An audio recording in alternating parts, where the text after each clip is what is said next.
رأيي في الاستفتاء انا قطعت اكيد يعني، لان اصلا مفيش دستور بيجيب استقرار. الاستقرار بيجي من ان يبقى في حريه في المجتمع، وان يبقى في عداله اجتماعيه، يبقى في عداله انتقاليه في المجتمع.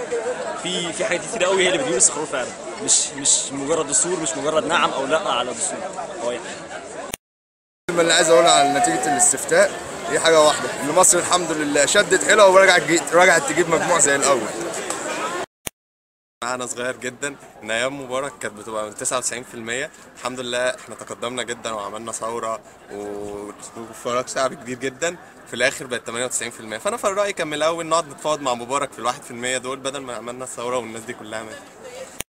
انا ما نزلتش الاستفتاء ببساطه ان النتيجه كانت محسومه، سواء يعني كنت قلت نعم او لا ما كانتش هتاثر في الاستفتاء.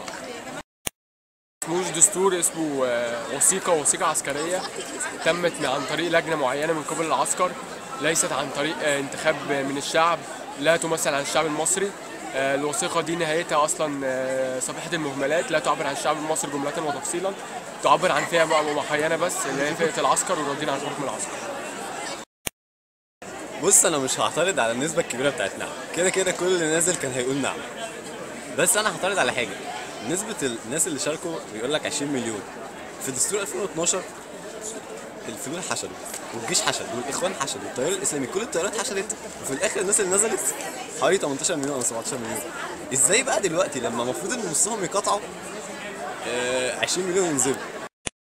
قلت لا، بس انا رايي كان دستوري، ما اقصدش بيه ولا مقاطعه ولا اي حاجه، بس انا قلت اعمل اللي عليا وانزل اقول لا بس.